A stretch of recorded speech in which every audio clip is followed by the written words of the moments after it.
he's just an example of selflessness, which has been my own watchword as well. I give as much as I can, financially, resourcefully, physically, my knowledge, and so on and so forth. I do my bit. And if everyone can do that, definitely the world will be a better place. If you too can do that, don't think it's only big men that should give everywhere, at every stage in your life. You should be a giver. Now, I don't have any speech, so what I'm just going to do for the next 10, 20 minutes while we're here is I'm just going to allow you to ask me any question you want to ask me, and I'll answer to the best of my knowledge, to the best of my ability, and we get out of here. Is that okay? Yeah. So who goes first? All right.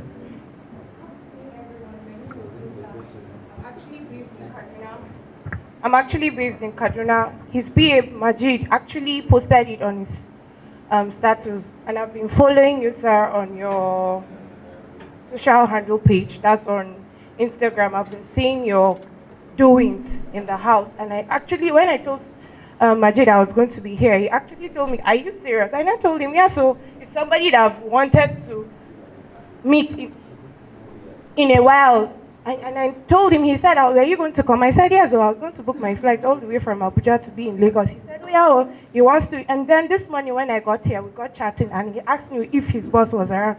I told him not yet. I now snapped the future idea poster, and I now sent it back to him. He now said, Binta, you're serious?" So I now said, "Yes." So we've been chatting now. I felt a bit bad, and he said he was going to be here, and I didn't see you. And I asked him, "Why won't you be in Lagos?" He said he was a bit busy. And I said, "Okay." Oh. And eventually, I now turned, I now looked at him, I now said, "Oh, my dream come true." Thank you. Ask a question. My name is Femi Manuel. I have read your book, sir, and two questions briefly. We had a plenary session, but we want to hear from your angle, sir, the spender's perspective. What do you look out for in little businesses that you think is worth it, that can survive or that can attract an investor's money? What do you? The business that is already in existence. Yes, sir. A business that is already in existence. That's my first question. Yeah. Then my second question is, I aside the fact that I see that you answer questions on your social media stuff. It's not something somebody. I like the Glasgow's part.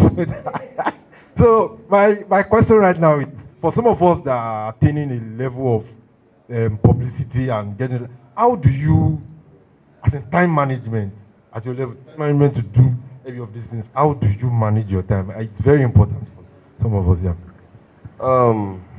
As for which business will someone want to invest in? First of all, it depends on investor, right? Investors invest in different things for different reasons. Okay, there's no one rule. What investor A is looking for is different from what investor B is looking for. So if you prepare according to what investor A is looking for, if investor A does not invest in you, you might find it difficult attracting others, because other investors are probably not looking for what your business is about. Some are looking for high turnover, some are looking for something slow and steady. We invest in different things. I was talking to a friend, and we talked about a deal that could bring in some serious money, talking about tens of millions of dollars, and I'm like, if I get that money, the things I'm going to invest in are just traditional old school investment, right?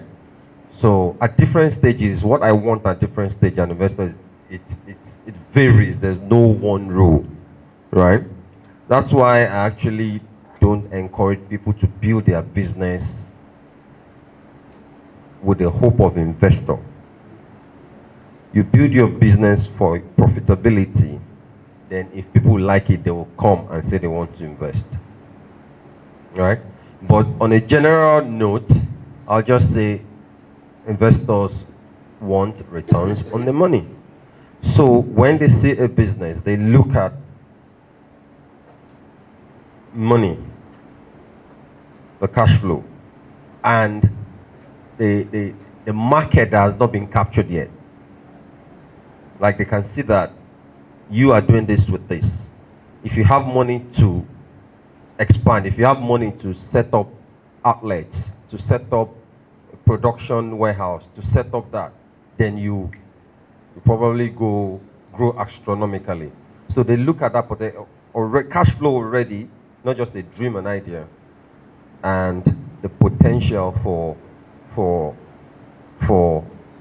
the growth. Now, let me now give you another turn to it. You know, I said earlier on that you don't know what an investor is looking for. Look, an investor can buy your business or can invest in your business not because of your product, not because of your profits. He can decide to invest in your business because of the distribution channel that you've built. Maybe you have a business, maybe you set up a newspaper, right? And you've been able to connect students in every campus all over the country to be able to sell your magazine, let's say magazine, to be able to sell your magazine. How many campuses do we have in Nigeria? Maybe 200 or more. I don't know, right? Let's just say 200. And maybe secondary schools as well, right? And you'll be able to spread like 5,000 places where you sell your magazine. But your magazine doesn't sell. You lose a lot of money. An investor can come. He's not interested in that magazine. It's that distribution channel that he's interested in. Maybe he owns a mobile money company. He will now buy your company and just tell you, when you're negotiating, you even know. Just say your magazine has been losing money, you're this and that. I'll give you this little money. You'll be like, wow, this thing has been losing money. I'll buy your magazine over. Then he buys your magazine. He still prints the magazine, but he's not thinking about that. All the network agents, he will now call them state by state. He will now introduce the mobile money to them. It's another business of his. The mobile money to them. Additional money rather than just the magazine. You guys, if you do mobile money, if you send to other agents, if you help them do this, you make commission. They explore that agent network. So there are many things to look at. There's no one rule. There was a company that I was reading one. I was on a plane. I was reading one American magazine, and the magazine, just one corner, talked about how they invested $100 million or so in a Nigerian distribution company. The company that distributes, I think, Indomie. Right? Why didn't they buy Indomie? They bought the distribution company that distributes Indomie because it's a distribution channel. They can remove the Indomie and plug another product in.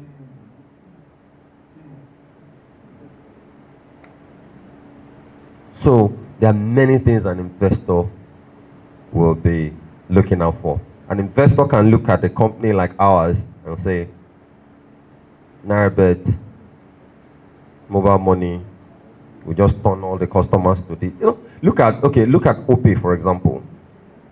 OPay's transactions are huge. Why? Because of O-Ride. Right? So if O-Ride dies, OPay goes down. Although they've tried to put money in other parts of the, but, so that's what is powering it. So if an investor comes and OPay wants to sell OPay without O-Ride, that investor will not take it. Because O-Ride is powering it. Before you use O-Ride, you must download OPay. That was what they used, and all the mobile money operators, they ran mad. Like, how did these people come and have this small transaction? They created. So if I want a mobile money company, I can come and say, Nairabet customers, you got to use my own. So we'll put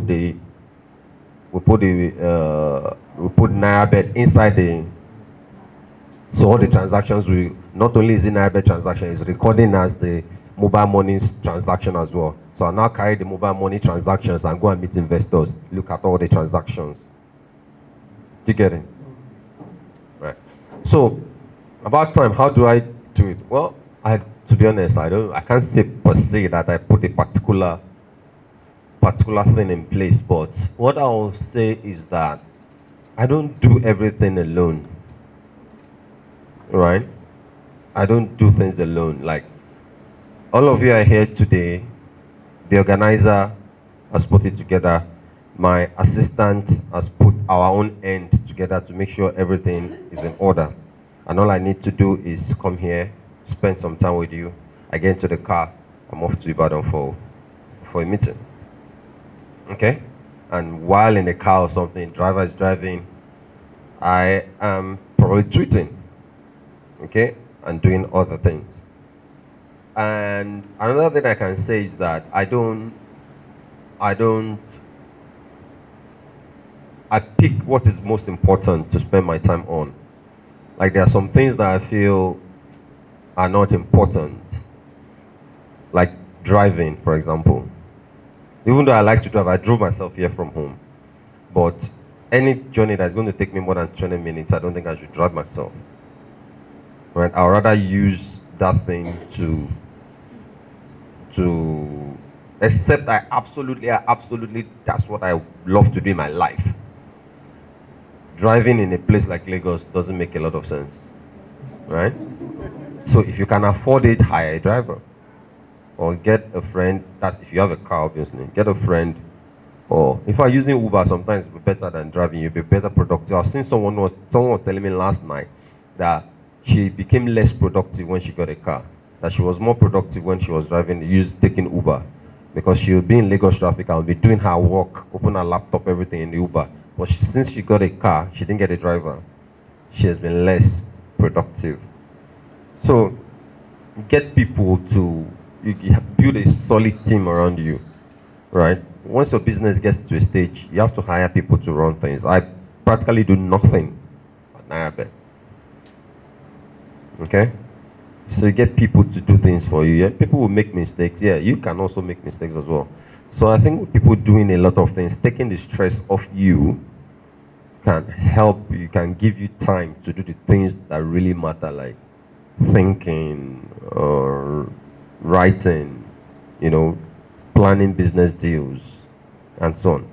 If you spend all your time driving, if you spend all your time cooking, if you spend all your time doing this, you're not going to be productive.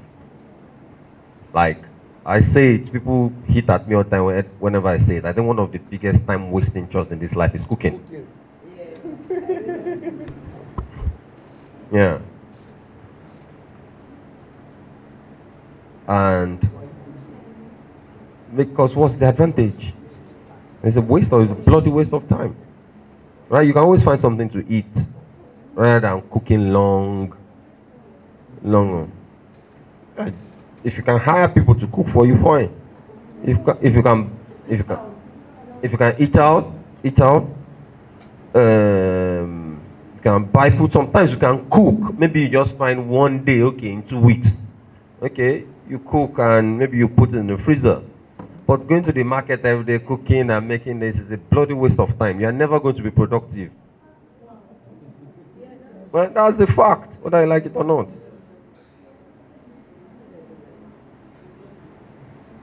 Hours on end cooking. You're not going to get a lot done, because by the time you're finished, you're probably going to be tired, and you won't be able to do anything again, and that's it. You can't think. So if you can get someone to cook for you, please do it. Well, some men will, if you're married, some men will say, no, my wife must enter kitchen. Well, if you are unlucky like that, it's not my headache. If you're unlucky, there's nothing I can do about that. Right? Man wants you to stay in the kitchen morning every day to be doing it. That's your luck. When you decide to marry, I was not there. When you decide to marry that person, I was not there. So don't bring that problem to me. Right? So get people to do things for you, and you'll free up a lot of time to do the things the important things and the things that you love. Yeah. Yeah.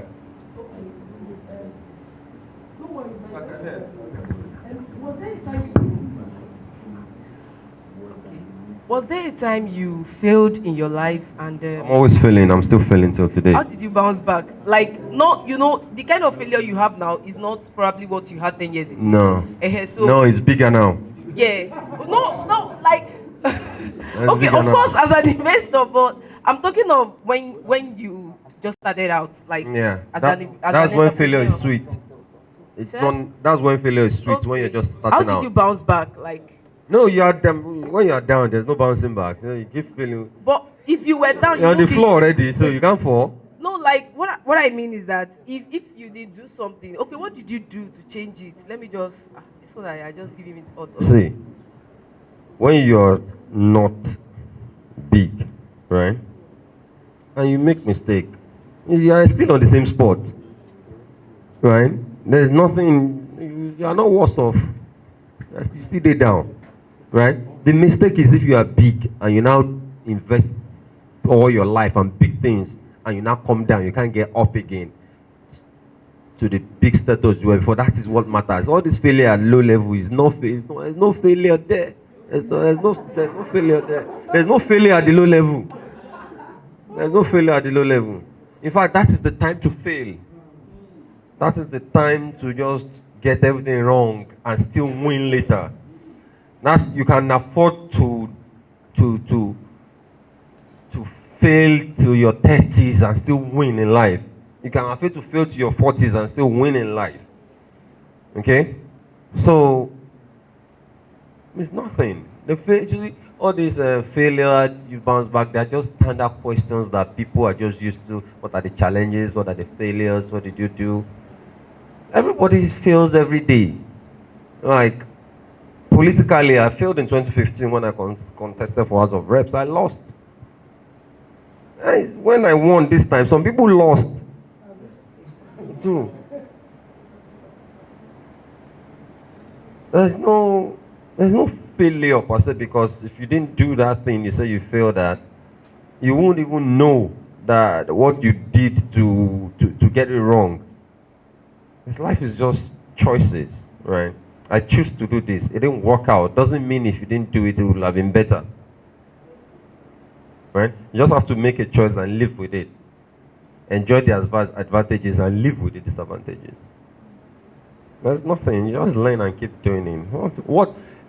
Give me an example of a failure, especially at the lowest level. Okay, starting a business. And it didn't work. That's normal now. That's normal level now. Yeah, but what if you put on your license or something and it didn't work? It's no headache now. You just go on the next day, no need. What's there? You see? You people tend to take life too seriously. You need to understand that business is just one of the games to play in this life. Right? At the end of the day, in the grand scheme of things, it doesn't matter. Look, if coronavirus catch you now, you won't think about one business that you're failing. Ordinary flu, if it hold you now, business that you failed is not even going to be in your head at all. In the grand scheme of things, worst case, I don't know what medical breakthrough will come up. 100 years time, none of us will be here. We'll be in the ground, rotting away. So, how are you going to now worry about one of the games to play in life? You win, you fail, you are entering the ground to rot.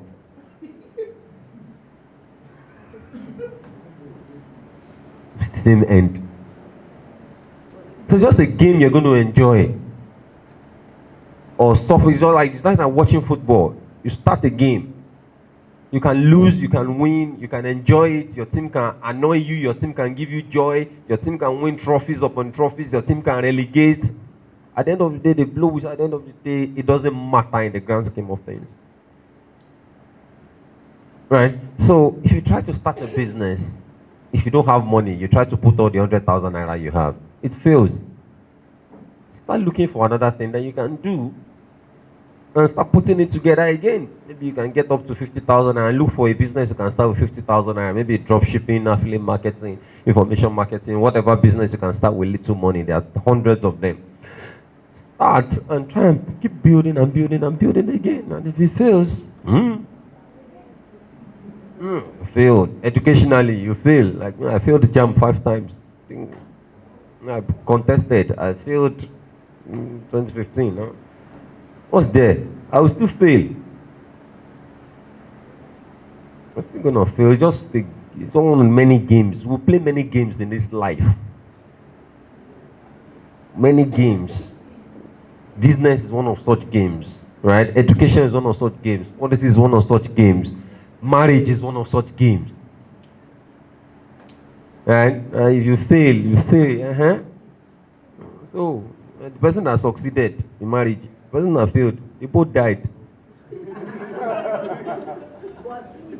They both died. The person that failed marriage in marriage 400 years ago, where's the person? The person that succeeded in marriage 500 years ago, where's the person? So in 500 years' time, do you think someone will remember that you failed in marriage? You said, will you know? You'll be non-existent then. I beg, don't kill yourself. Good afternoon, sir. My name is Gemi Adeyinka. Yeah. Thank you for your book, actually, because that is the My book? Yes. You read it? Yes, that is the most. I'm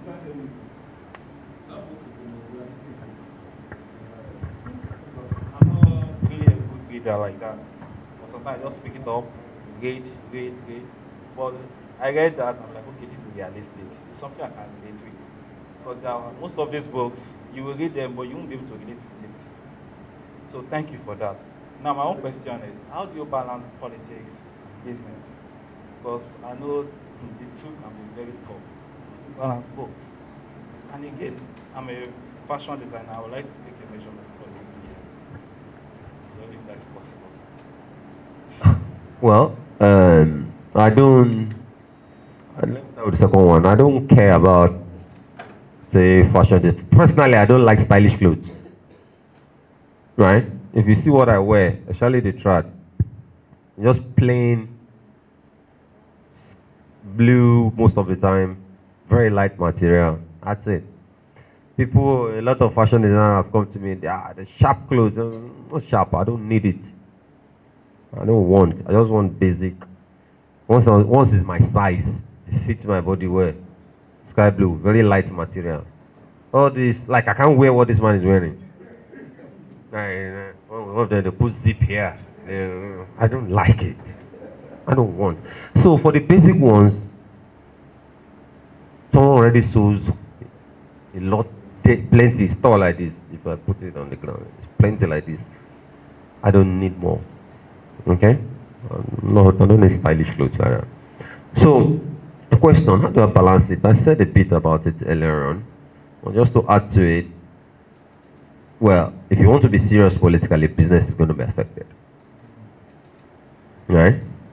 There's no doubt about that because politics, no, you also need to understand that there's a difference between politics and governance. You can be in politics and not be in government. And you can be in government without being in politics. Yeah. You can get appointed as a minister or a DG NAFDAC or something without being in politics. Right? Do your job. And you can be in politics and not contest. But as the party you joined, you will be, as the party is running things, we're doing primaries, you can even be a party executive and so on. Or you can contest and not win, or you are not yet in office. You are still outside, but you are in politics participating. So there's a difference. Because when I say to people, say if you want to go broke, join politics. That's one of my quotes. If you want to go broke, join politics. People don't understand it. They don't understand that there's a difference between politics and governance. Right? So you can be in politics. 100 people comes into politics with money, 99% will go home broke. and regret. There are countless stories of people that politics have ruined. Yeah. So, so there's a difference. For some of us that like politics, that we are heavily involved in politics, local grassroots politics, and now we're in government, and I'm trying to do well in government as well. It takes my time, so, but I'm lucky that the business has gotten to a state that other people are running it. But it's stifling me in bringing up all the new ideas I have. I can't pursue them. I want to write an article for my, I can't do it because I need to write an article for a motion or a bill and so on and so forth. So it's definitely going to affect. That's why I didn't actually come out to contest.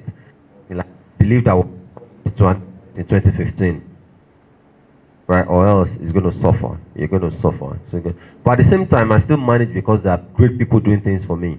Like in Ibadan now, there are people that are handling things, trust people handling things for me. So, yeah, that's how I do it. Yeah. Okay, good afternoon, everybody. My name is Rosemary, and so I want to say thank you for everything you've said so far. All right, my question is this. Is it okay to just plan around getting by, just getting by? Like myself, for example, I've never really been a business person. I graduated in 2010, did my NYC in 2012. I'm in my mid-30s, by the way. So applying for jobs, I go for interviews, they tell me, oh yes, you have the mass communication, that's where my passion is, radio. You have the voice, you have the courage, but you don't have experience. Now I hear this over time, and I tried, there's a time I had to ask one of them where they sell experience, if I can buy, so I can actually get experience. Now, looking at for some years now, no job and all of that, I am a dance coach. I decided to look for other things. Now, what I do basically is look for something to just survive. I'm a masseuse, I'm a dance coach. I look for something, maybe, like the last one I invested in pig farming, in someone's piggery, and invest 100,000 in 6 months, get 150,000. Okay, I want to invest in 2 places. But that is just to survive. Now, for someone that is not in business, that doesn't have anything about business. I like talking to people. I like, there are times I go and they tell me, oh, your voice, do voice recording. I do that as well. So I just look for other things. You know what, let me just get money at least. I need to take care of myself and all of that. Does that make any sense? Because I've been offered jobs where they tell me, okay, Rosemary, this is what you get for passing this interview. It comes with a car and all of that. But you know what, just get a hotel room and we'll sort it out. That is what I hear every time.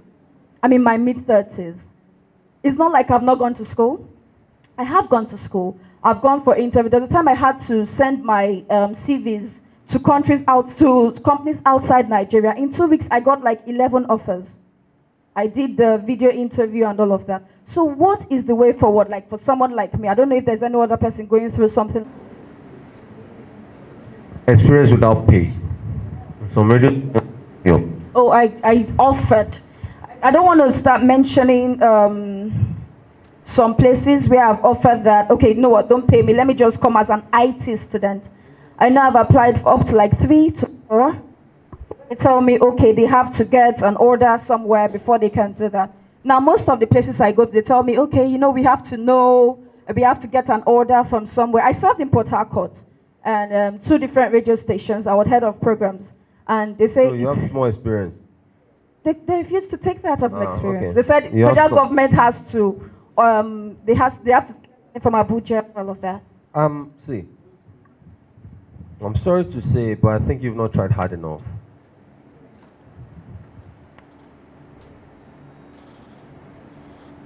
Okay, Nigeria is tough. Yeah, which means you need more efforts than the normal place. But even in the normal places, say an America or a UK, there are thousands and hundreds of thousands of people who are trying to get onto their radio that they are not getting opportunities. Right? So it's not like if you go there, that anything is guaranteed. All right. So it's a tough world out there. Even though I know Nigeria is economically disadvantaged, so it makes it a bit tougher, right? There's no doubt about that. But I think you're not trying enough. I think you're not trying enough because one, you said you've tried like 3 or 4 places. I expected to hear you've tried like 30 places. Right? I expect it. I know how media can be tough, and I know how some people that I know, what they have done to get into it. Right? You need more. My friend Biola Kazim, if you're on Twitter, you probably have heard about him. When he was trying to get on TV, which High TV then, he will leave his school, he was still in school then, also, to go to their office with only the toll amount without the through. And he'll try and get in and get in and get in and get in and get in and get in until one day Temisan Ikomi was driving out and just saw him and said, "This boy, you're a stubborn motherfucker. We're going to give you one chance. Don't blow it. Come in for so game, blah, blah, blah, blah, blah." And the rest is history. When we don't want to do anything, we are ready to say government policy. People that don't even want to do business, government policy, who just, especially in this day of social media, once anybody comes up with a nice rhyming word or something that sounds cool, everybody will just carry it. Someone that doesn't concern. Someone that has no idea what it means, everybody will just be mouthing it. What government policy?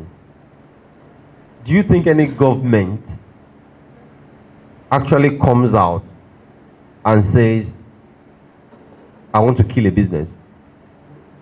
Do you think any government comes out and says, "I don't want to make money again from these businesses"? Do you think there's any business that doesn't want to make money from these businesses in terms of tax, in terms of licensing, in terms of everything? Do you think there's any business like that?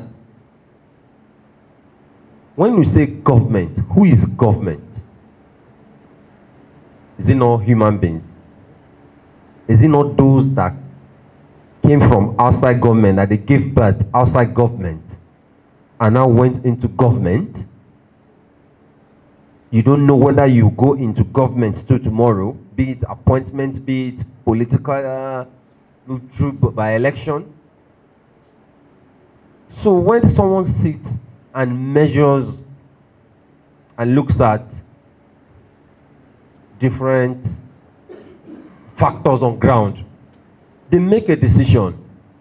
Some people might end up being disadvantaged. Some people can end up getting advantage, but they may sit down to make decisions based on what is going to be generally good for everybody. And sometimes they can get it wrong. There's nothing like government policy kills business. It's a stupid comment.